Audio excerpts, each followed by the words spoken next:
Hello everybody! I had a brilliant idea, and that was to use something that hasn't been used this year, for obvious reasons, the motorhome. My own little space, my own little... Ooh, I just love it being in here. All I've got to do now is imagine that I'm at an agility show. All my friends are out there enjoying themselves. I've got courses to walk and courses to run and loads of prizes to pick up, and it's going to be fantastic. Well, I'm sitting on the drive, but we might get a little bit of ambient noise if we're lucky, because one of my neighbours does agility and she has just been training her dog, and her dog's very vocal when it does agility. So if she happens to do a little bit in her garden, then we might even get the barking dogs. And then we'll get my dogs joining in, and then we'll get my husband shouting, "Shut up," and possibly all of the other neighbours as well. And if we're really lucky, we'll have a little bit more ambient noise, like a neighbour mowing their lawn, which might sound like one of those really lovely generators that the person parked next to you has, that they put as far away from their caravan as possible, so that it's right next to yours. Yeah, okay, so we might get that. Oh, I've just noticed there's a ladybird on the screen. Hello ladybird, have you been in here all winter? Oh, that's great. But I want to set the tone. I thought of you guys this morning when I was picking things out the polytunnel. Look at my tomato. I mean, that's taking wonky veg to another level, isn't it, really? I absolutely love that. My favourite view of it, actually, is the Jack Russell view.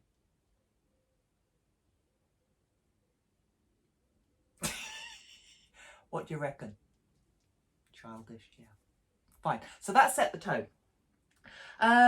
Let's deal with another. It's not a behaviour problem today. It's a problem that people in the almost any profession, service profession, get, and how I would like to have handled it. Yeah. If you're in business and you're self-employed and you've got a website and you've got a Facebook page and that sort of stuff, your contact details are out there. So if you're lucky, this little beauty is going to be ringing. Ring, ring. Ring, ring. Do you like it? That's from the Olympics 2012. That's how old this phone is. Ring, ring. Ring, ring. Okay, we're on speakerphone. Hello, Magic Wand. Dog training here. How can I help you? Okay, you need some advice. That's my job. That's what I'm here for. Really? Okay. Oh, well, would you like to tell me something about it? Something about the problem, please. Okay. Right. Okay, and you've tried everything. They always have. They've always tried everything apart from training, and management, and all of the other things. Yeah.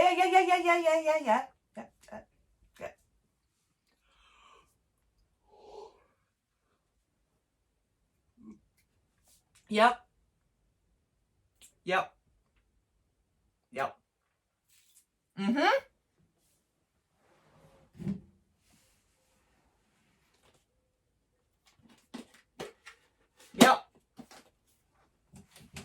Yep.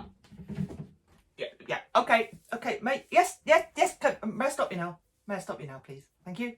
Yes, may I stop you? Yes. Enough already. I think I've heard enough now to last me a lifetime, to know that I'm definitely in a position to be able to help you. So what we do now is I will ask you to contact your vet in order to get a referral. The vet will then send the full physical history of your dog to me. I'll send you out a questionnaire so that I can get some more information, God forbid, beforehand.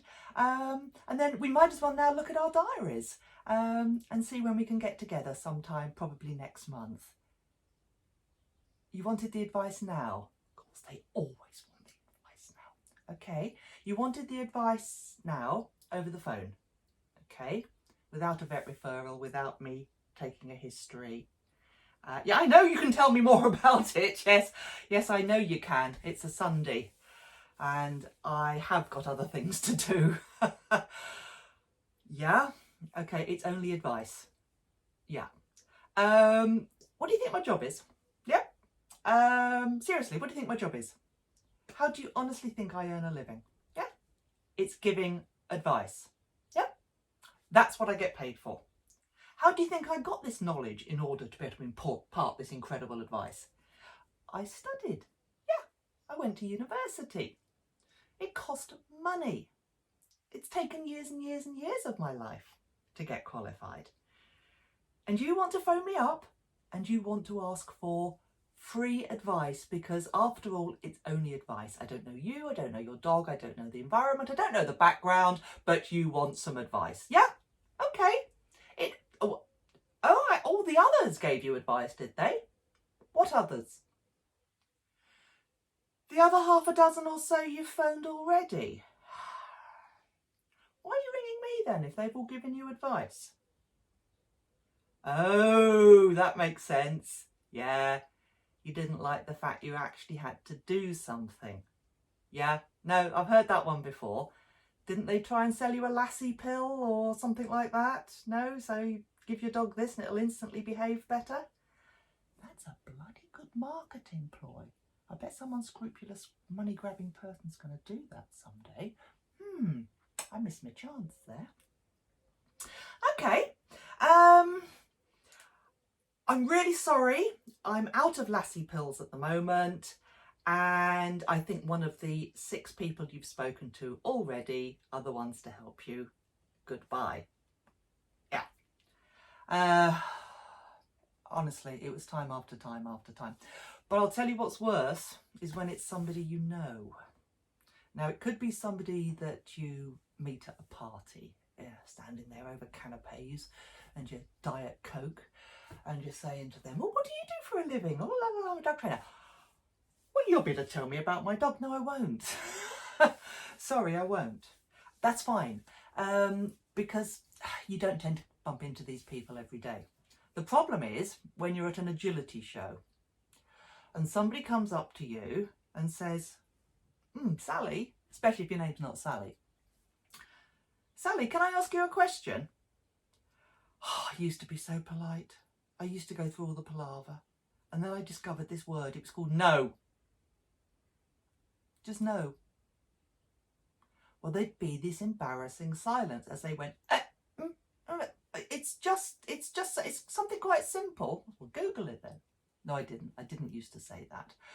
What used to happen was I used to then feel like an absolute toad. What you people did was force me to feel completely shit about myself, about the fact that I'd said no. I'm obviously a people pleaser, otherwise I wouldn't be sitting here making a fool of myself, yeah? I don't like confrontation. What I then had to do was try and avoid you for the rest of the day, yeah? Every time you hove into view, I had to hide behind the chemical toilets, yeah? If you were anywhere near me in the queue for the agility run, I used to have to pretend that I was doing up my laces or, warming the dog up. God forbid I'd do that. Yeah. And I would always cock up my run afterwards. So thank you. That's what you guys actually did to me. That's my rant for today. Hope you found it useful. And I hope you people who are always saying to people, can I just ask you this? Will now understand why they look awkward, why they shuffle, and why the good ones say no. If they freely give their advice without any disclaimers, then it's probably not worth anything. Anyway, hope you're all having a lovely weekend. My neighbour's let me down by her dog not barking once during this. My dog's neither. So see you all soon. Bye.